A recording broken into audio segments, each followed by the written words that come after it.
I think this idea of loving yourself as a cultural obsession has no basis in reality.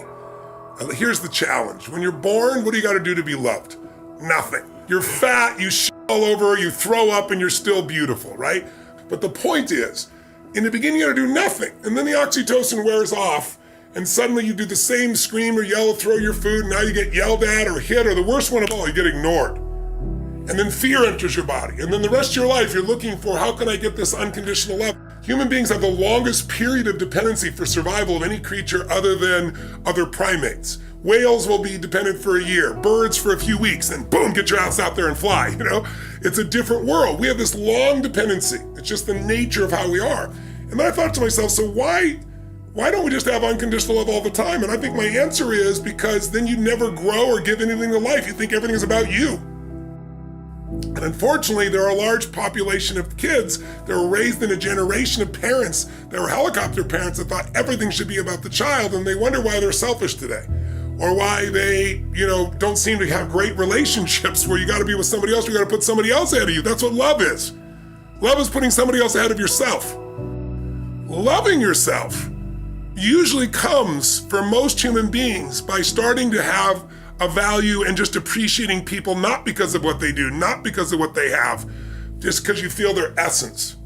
And it's easier to do that with somebody you love than it's with yourself, but when you start to with somebody else and you're not judging, you're truly loving them, then it's much more natural because you're already doing the loving. You're not getting it from somewhere else. Someone may say something, look at you a certain way as a trigger, but all love is self-love. This bullshit, I don't love myself. If you've ever been someone who felt loved, you loved yourself. They didn't love you. They said something, maybe it's something with their eyes, and you used that as a trigger to release love inside of you.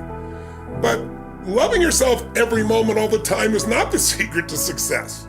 Having appreciation for yourself is different than constantly loving. Now, in the Bible, it says, love thy neighbor as thyself. So I think it's a worthy goal and it's useful, but most people are obsessed with it. And I think get on about living a life that's meaningful and you'll love yourself. As long as you focus on you, you're not gonna love you. Because the human brain is always looking for what's wrong, what to protect, what needs to be changed. It's a survival instinct.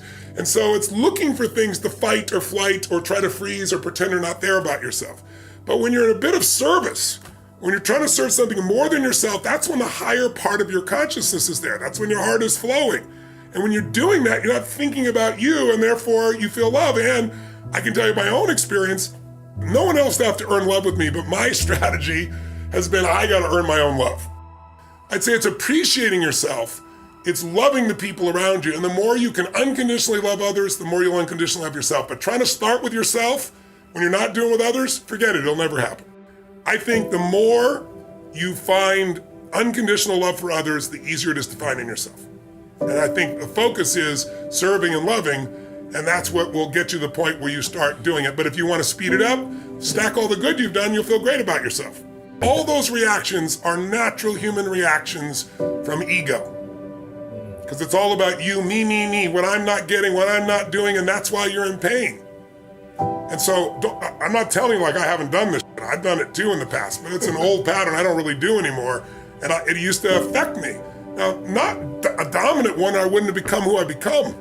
Early in my life, I developed this belief that life is calling not to give me something, life is calling for me to deliver things, for me to bring something to life. And I felt the joy that came from not getting but giving, and I got hooked on that core pattern, and then the pattern of learning so I'd have something to give, which I know one of the things I respect about you, Lewis, is that you have that same pattern in you.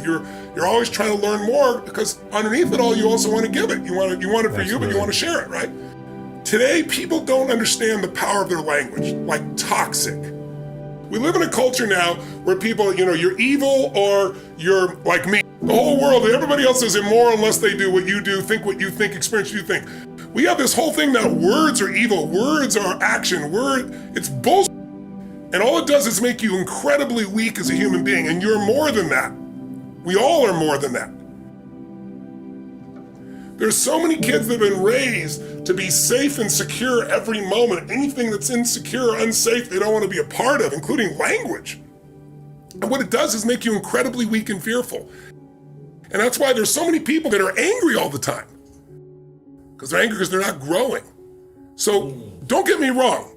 I know some people are not a good influence. I'm not denying that. I'm just saying you're more than somebody's influence unless you obsess about it every moment and make them wrong so you can make yourself feel superior morally, psychologically, or spiritually. That's bullshit. Stop the pattern. We've all done it.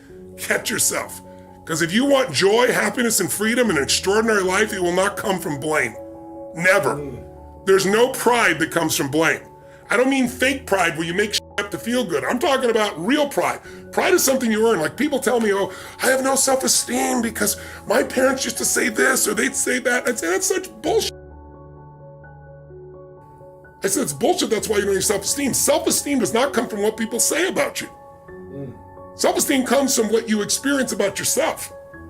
See, someone can tell you your whole life you're a piece of crap, and a part of you go, you're full of it, I'm gonna show you. Lots of people have done that. They never bought it. Or someone can tell you you're beautiful your whole life, you go, I'm not really beautiful. So what people tell you doesn't matter at all. It's what you stack. It's what you assemble. It's what you create. It's the habit of what you put in your head. And today I don't blame you because we got a whole culture that's always blaming somebody else for something in their life. But blame is not a strategy for pride. That's why you listen to these blaming people. They're all angry all the time. Listen, if I wanted to blame, I grew up in a pretty rough environment. My mom was a beautiful soul, but when she drank alcohol and she mixed it with prescription drugs, it was a different creature. And it was a violent creature. And I have a younger brother 5 years younger and a younger sister 7 years younger. And my mom would get nuts. And I didn't want them to get hurt. So I was 5'1" in high school. She grabbed me by the hair and smashed me against the wall till I bled. Your biography is not your destiny. And it doesn't matter what you've been through. What you decide now is what's going to control your life. I said, look where I am right now. Because I wouldn't assemble the story that my past equals my future. The past only equals your future if you live there. If you're using a rear view mirror to guide yourself, you're gonna crash. So what you've been through is horrific. What you've been through is unjust. I'm on your side. But if you hang on to it, you have no future and you have no one to blame but yourself.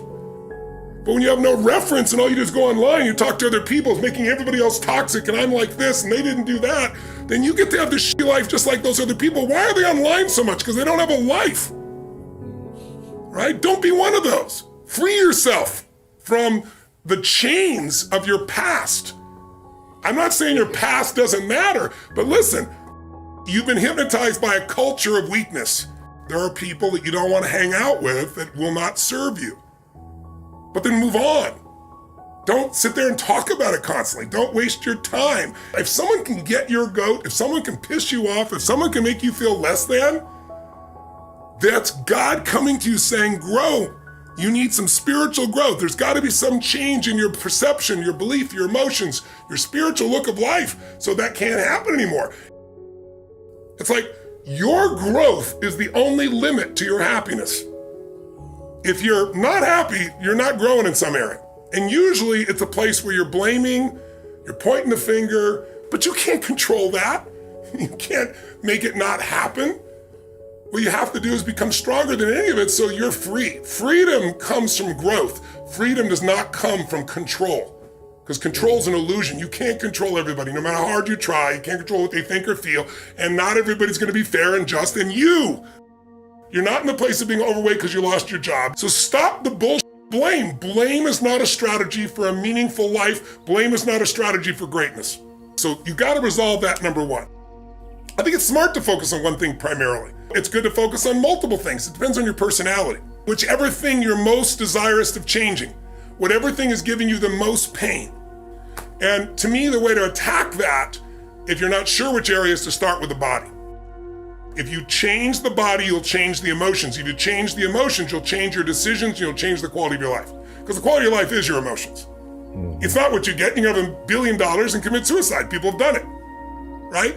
You can have beautiful relationships and commit suicide. You can have people loving you and be sad all the time.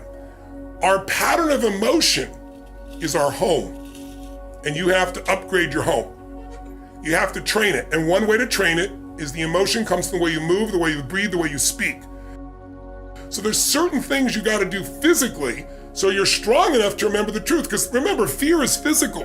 You're strong enough, you push through in spite of the fear, right? And courage feels different in the body. So when you go lift, or you go for a sprint, or a strong run, or you jump in that freezing water, when you push your mind to go beyond what's comfortable, you feel a strength inside you, and that strength will help you to change your body, your emotions, your relationships, whatever. But then the other thing I gotta say is model someone who's successful. Don't just do this shit by trial and error.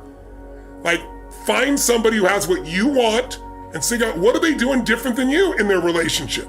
They're not lucky. They're doing things differently. And so instead of learning by trial and error, which can take decades, you may never learn, find someone who's got what you want, study what they do, every aspect of it, and then add yourself to it. And that's the pathway to speed of transformation. So maybe it's time for you to think for yourself and model what works instead of just what you're told. That's something to consider for yourself.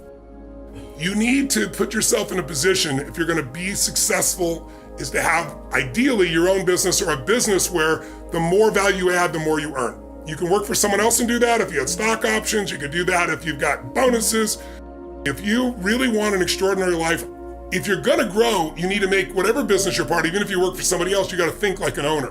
Because if you do, you become one.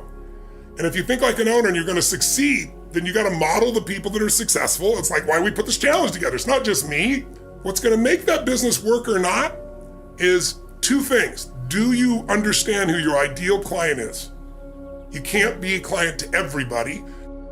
Who's your ideal client? Who's the client that's gonna stay with you when the economy gets bad? Because when things go down is your greatest opportunity. So you gotta be prepared for whatever's coming, and the way you do that is know who your ideal customer is, who you can add value to, fall in love with them. What do they need? What do they want? What do they hate?